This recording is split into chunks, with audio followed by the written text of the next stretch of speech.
The Photography Explained podcast is supported by rickmcavoyphotography.com/courses. More at the end. Photography composition tips and techniques. How I take photos. Hi, and a very warm welcome to episode 200 of the Photography Explained podcast. I'm your host, Rick. Hi. And in each episode, I will try to explain one photographic thing to you in plain English in less than 27 minutes-ish, without the irrelevant details. Yes, really. I'm a professionally qualified photographer based in England with a lifetime of photographic experience, which I share with you in my splendid podcast. Okay, here is the answery bit. The single most important thing we can do to improve our photography is to think about what we're taking photos of before we take them. We need to take the time to get the best composition every time we take a photo. The success or otherwise of any photo starts and ends with what is in the photo. Yes, really. Photography composition is what you include in a photo, what the light's doing, and how the elements within the composition relate to each other. And that, dear listener, is the answery bit. In this episode, I'm going to tell you some things that you can do to help you take better photos. What is not to love, eh? But before I do that, let me get the harsh reality out of the way. And it is this.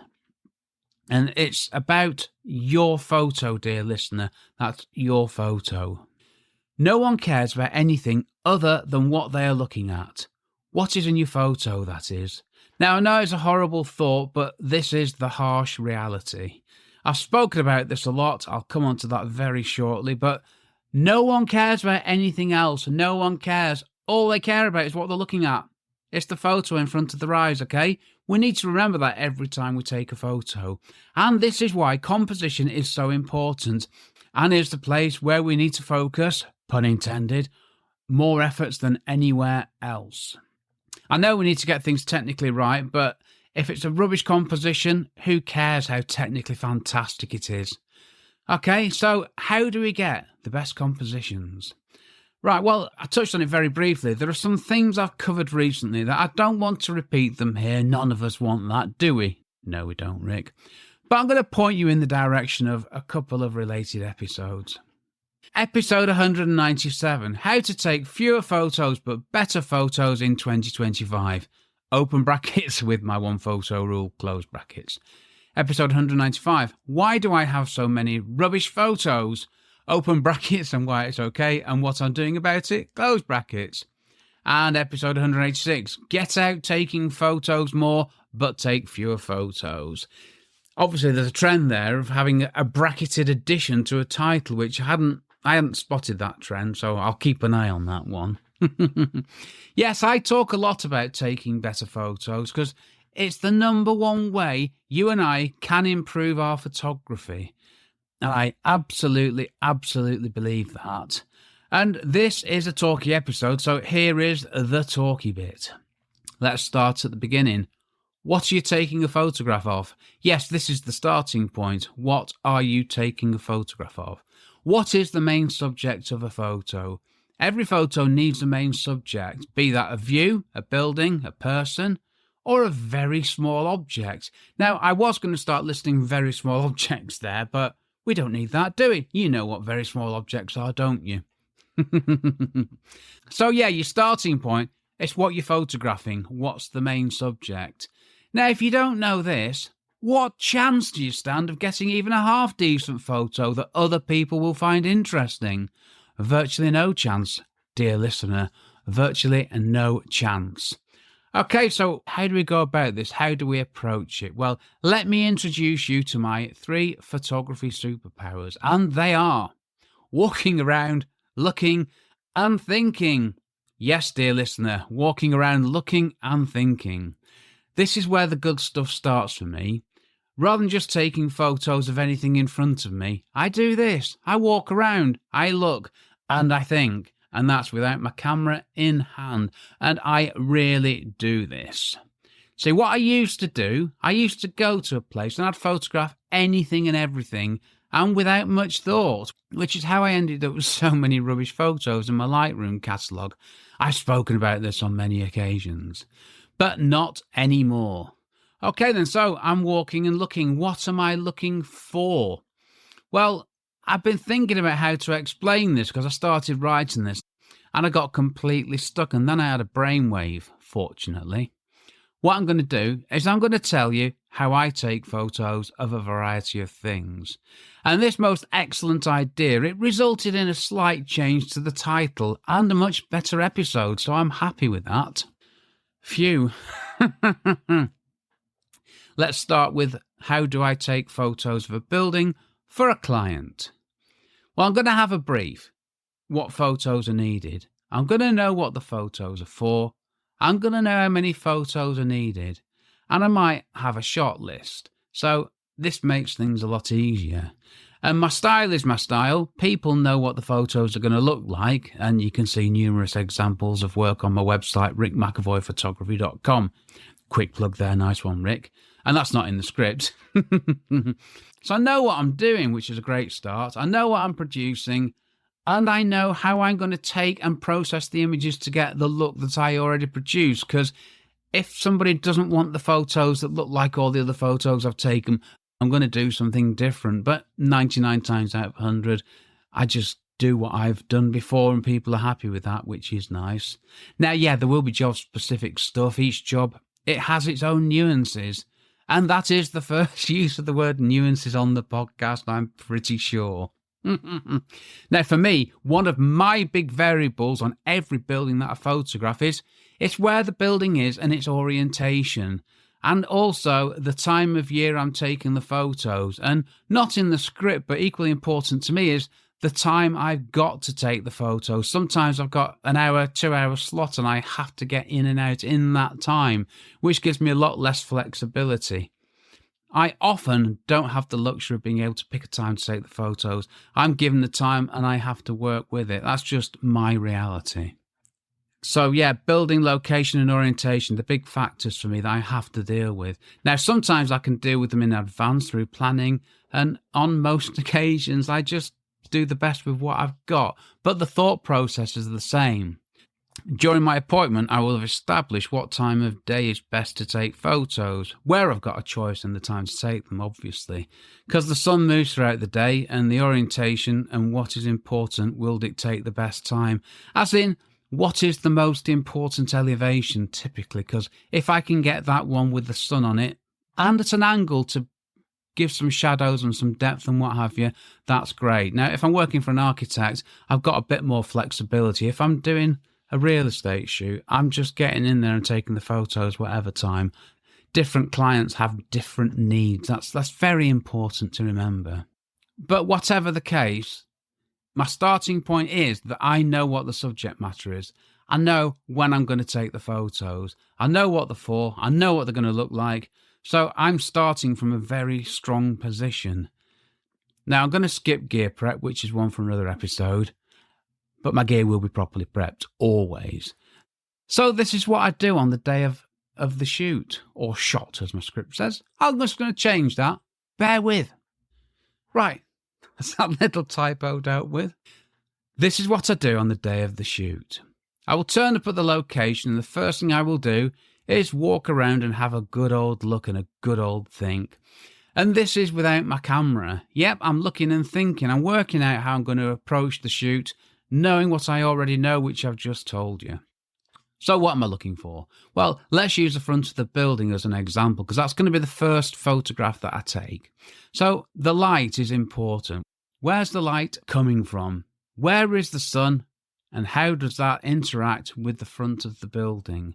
Now, if it's overcast, which it often is here in England, I'm not going to think about this too much, because what I've got an even, soft, diffused overhead light. It's the sun through cloud. And it's actually a very effective light. So it's not a bad thing. And it makes life a lot easier because it doesn't really matter what time I do what. But if the sun's out, this wonderful three directional light, it will impact the external photos. Like I say, if I'm taking photos for an architect, it's more of a consideration than if I'm doing a real estate shoot. And that's not demeaning real estate shoots. It's just that different clients, I've said it before, I'll say it again, have got different needs. So what I'm going to do is I'm going to work out how to make the best use of this free light source, and that will influence when I take which shot. That's the quick bit of thinking I need to do, which will determine the sequence. What I like to do is photograph a building in a logical sequence, starting with the front and going around the sides in a logical order, and then doing the insides, because it makes it easy when I come to editing the photos and I know that I've covered everything and I'm trying to tell the story of a building, believe it or not. That's what I'm trying to do. So where the sun is, it can influence that timing. And how does this relate to composition? Well, part of getting the best composition is to get the best light for each photo that you take. It's completely relevant. Make best use of the light. If you've got a choice of when you can take photos, make that light work the best for your photos because it's free and it can make a massive difference. If the light's rubbish, you can end up with a rubbish photo. If the light's amazing, you can end up with an amazing photo. But it depends what you're taking a photograph of, who for, and all that good stuff. Getting back to the subject. For the front of the building, I'm going to start off with a straight-on shot. Now, everything I'm saying here, it's assuming I've got unimpeded access, by the way. So in the first photo, I will stand in the middle of the building and my camera's level. It's completely level. I don't tilt the camera back to fit the building in unless I have to. That's why I use a 17mm lens. I don't need to. And if that means there's more foreground in the composition, that's fine because I want to capture the building level and vertical. I want to get everything as accurate as I can in camera. And I'm going to use the central focus point only. And I'm going to make sure that that is slap bang in the middle of that face of the building. And then I'm going to look for an even area between the edge of the building and the edges of a photo. This won't necessarily be the case with the top and the bottom, but left and right of the building should be central, so the gap should be even because it needs to look central in the photo. It's very important. This is technical composition I'm talking about now. And I'll get as tight as I can do when composing, as tight as what I'm photographing will allow. And I'm not going to do that by zooming in. I'm going to do that by moving forward or back to get the right composition. Because I want to take every photo at 17mm. I want everything to be consistent. And I need to get the boundary on either side of the building and anything relevant to the front. And if there's an aerial on the roof, I want all of that because if it's there, I need to capture it. I don't want to cut it off. And if there's trees in the back garden, I want all of those in.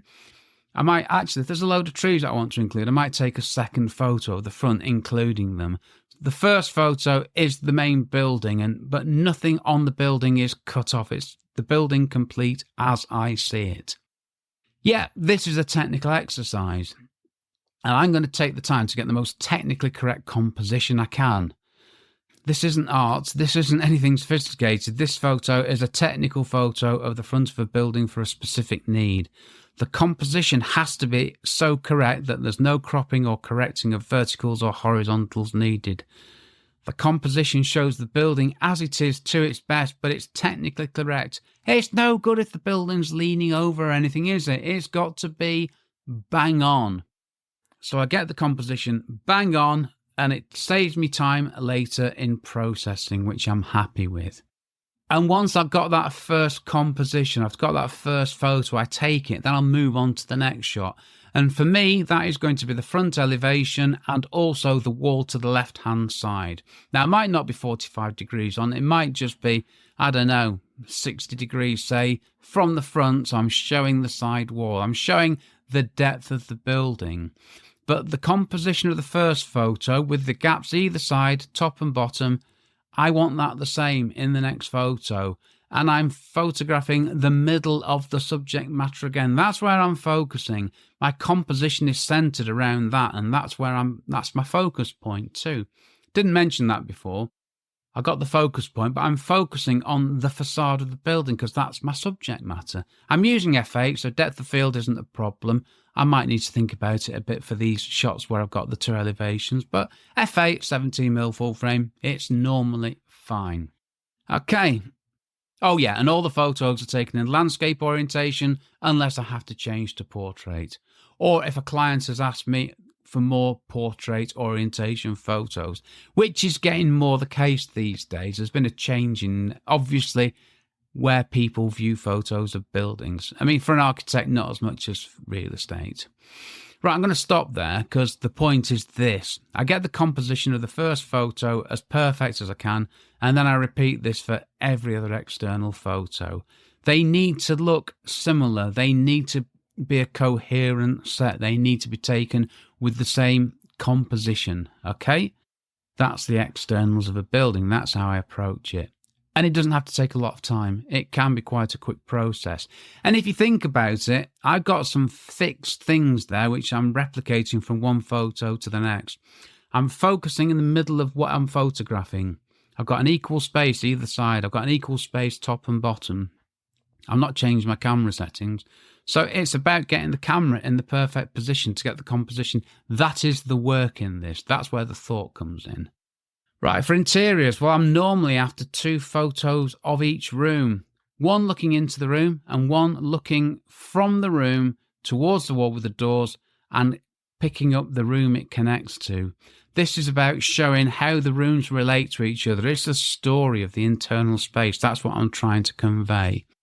Again, I'm using a 17mm lens on a full-frame camera, so my composition is going to capture all of a room in 2 images if possible. For smaller rooms, I'm going to use portrait orientation, but only when I have to. And we're talking toilets, utility spaces, cupboards, and stairs, obviously. My compositions are normally taken from the door looking in, getting as much of the room in and technically bang on. Verticals and horizontals have to be perfect in every composition. I've not got the same constraints of space either side because each room's different, so it's recording each room in a similar way if I can do. If a room's big enough that I need to take a third photo, or it's got features in it that mean I need to take a third photo, or a fourth, or a fifth, or a sixth, whatever it takes, that's what I'll do. This is how I approach it. My photos have to be technically excellent, and this starts and ends with the composition. Yeah, I know it's not a creative process, but this is what I do. My Apple Watch is ready to collect on Tuesday. I was going to phone them this afternoon. That's one less thing to do. Good news. Yeah, my watch had a few problems. Right, how do I take photos of a building for me? It won't surprise you to hear this. I walk around, I look, I think, and I see if there's anything interesting. And if there isn't, I won't bother taking any photos, and that's fine, I'll move on. I'm not just going to photograph a building just because it's there, just because I'm stood in front of it. If there's nothing interesting, I'm going to move on. So I'm not that sad, which I thought I was, or obsessed, come to that, so that's reassuring. I need something interesting to capture, and I do this by looking around and taking my time. This is for me, after all. This is what I love to do, and I absolutely love doing this. I'm going to look at what the light's doing and if it's creating anything of interest. I'm going to look what's around a building. Are there any interesting relationships with adjacent buildings or anything else around buildings? It could be anything, I don't know. And when I move around, I'll see how the various things that I'm looking at interact, and it really does make a massive difference to a composition. This walking around and looking at how things relate, that's how you create compositions from what's there. And I'm going to look closely to see if there's any interesting details. And then I'm going to go up close and see what's inside. And when I find something interesting, I'm going to look even closer for that one composition. Yes, I am. I'm taking photos for myself. I'm only after one photo of that building or part of a building. One photo of something that I find interesting and that I think other people will find interesting. Don't take boring photos because nobody else will be interested. Remember what I said at the beginning. All anyone cares about is what's in your photo. And if it's boring, it's a boring photo. You're never going to change that. Only after I've gone through all this will I raise my camera and look through the viewfinder. Yes, really. And doing this, it helps me to frame the photo. Of course it does. And this is one of the beauties of taking photos with a camera to me. Looking through the viewfinder, because it isolates everything else and it allows me to concentrate on that composition. And I'm going to try different focal lengths. I'm going to zoom in, I'm going to zoom out, I'm going to move around to tweak and refine what I'm looking at. And once I'm happy, I'm going to take one photo. Okay, 3 if I'm using auto exposure bracketing. AEB if you find those 3 words too much to say in full. And then I'm going to check what I've got. Sorry about that. And if I'm happy, I'm going to move on and find something else interesting to photograph. And if I'm not happy, I'll work out why and I'll take another photo. And I'll keep on repeating the process until I'm happy. And if I'm not happy by the end of that process, I'll just move on. It's fine. I'll find something that I like. And I don't delete photos I wasn't happy with in camera. I'm going to do that when I sort the photos when I get home. Now, the screens on my cameras, they're pretty small, and I'm quite old and my eyes aren't great, and I don't want to delete the wrong photo. It's much safer if I do it on a big monitor in a controlled environment at home, isn't it? Yes, it is, Rick. Right, how I photograph a sunrise. I'm going to be even quicker this time. Right then, and now for something completely different, and if you get that reference, let me know. And if you don't know what I'm talking about, apologies. You can always ask, and you're probably younger than me. Okay, sunrise. I'm going to go to the location I'm thinking of during the day. I'm going to have a good old look around. I'm going to use an app to work out exactly where the sun will rise. And at what time, of course, because that's quite critical, isn't it? I'm going to decide what I want in the foreground, midground and background. I'm going to decide where I want the sun to be in the composition as it pops up over the horizon. I'm going to take a photo then, during the day before I'm taking the sunrise photo, and I'm going to see if the content is what I'm after. I need to visualize what I've got with the sun popping up wherever I want it to. If I'm not happy, I'm going to change where I am, what I'm looking at, the focal length, all that good stuff. Then I'm going to take another photo. If I'm happy, I'm done. If not, repeat the process until I'm happy. I'm then going to take a photograph of the very same composition with my phone. I'm also going to photograph exactly where my camera is. If there's a distinct feature like a rock, I'm going to use this as a reference point, or I might place a stick or something in the ground where I want to take the photo. Whatever it is, I'm going to find some way to record where I need to put my tripod to get the composition that I like the next morning, because it's going to be dark, isn't it?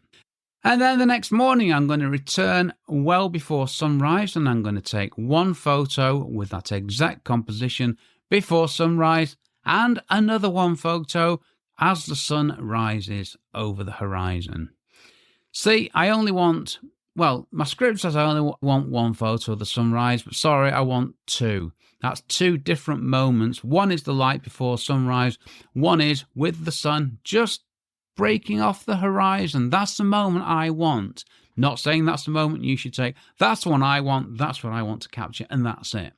And if I'm on holiday, which is often the case with sunrises, because that's the thing I love to do, I'm going to do all this, and the next day I'm going to either take the photo or I'm just going to sit on my backside and watch the sunrise. What I prefer to do is find a composition.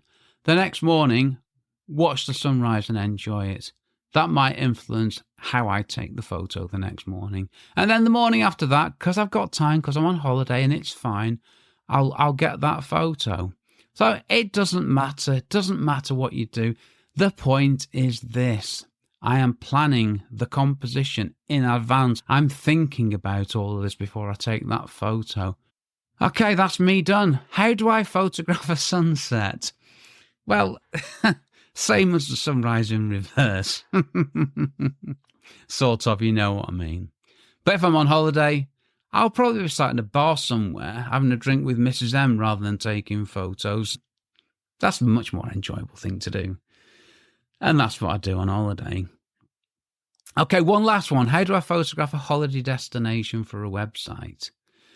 Yes, this is composition related. Do not worry.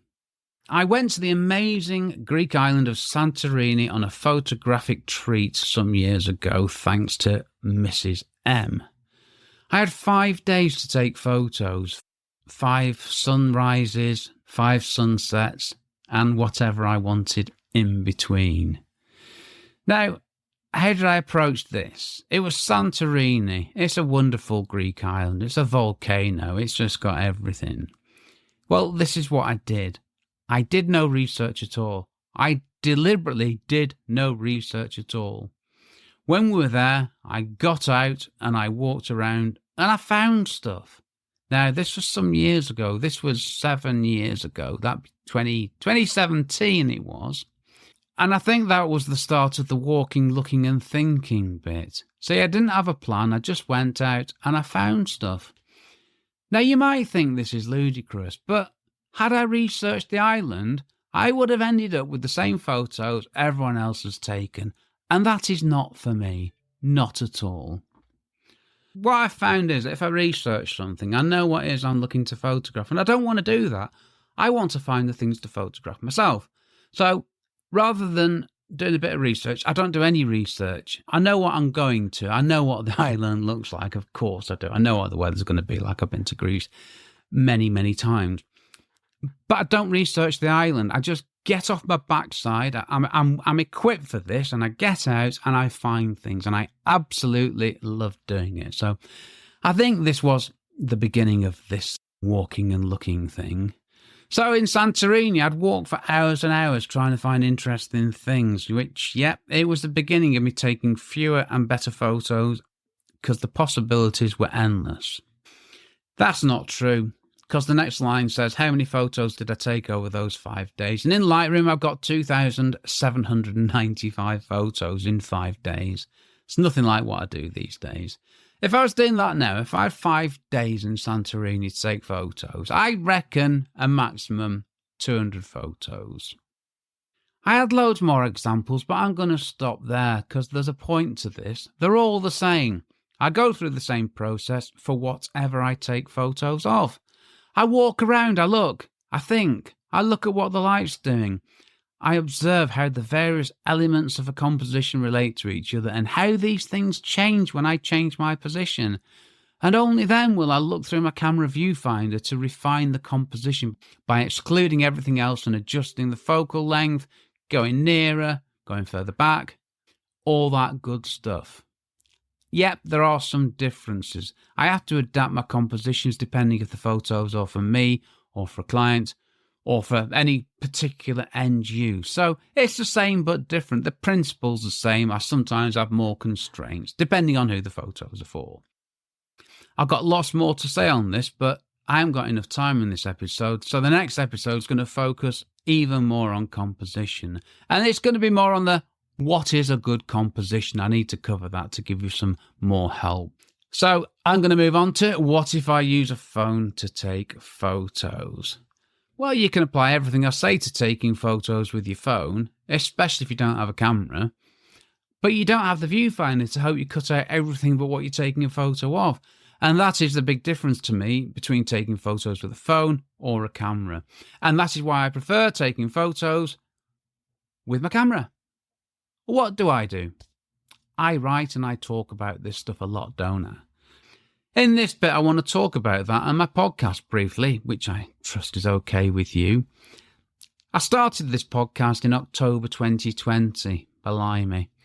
I've been a big podcast listener for years, but I couldn't find a podcast that explained photography things how I wanted them explaining. So I thought I'm going to come up with my own podcast, and that is how my small but perfectly formed podcast came to be.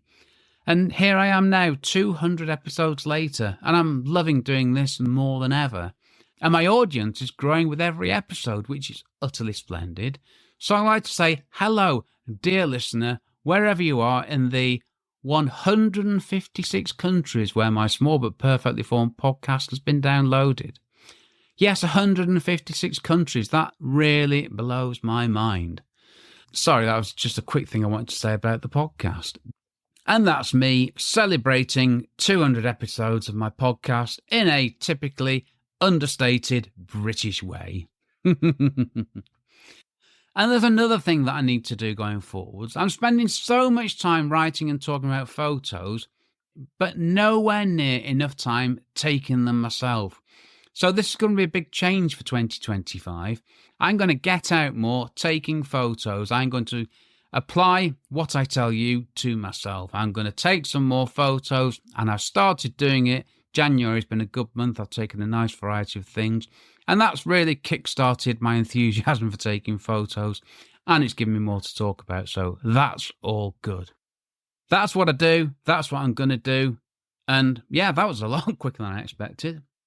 Right, some thoughts from the last episode. Well, one thing I want to talk about here, subfolders in Lightroom.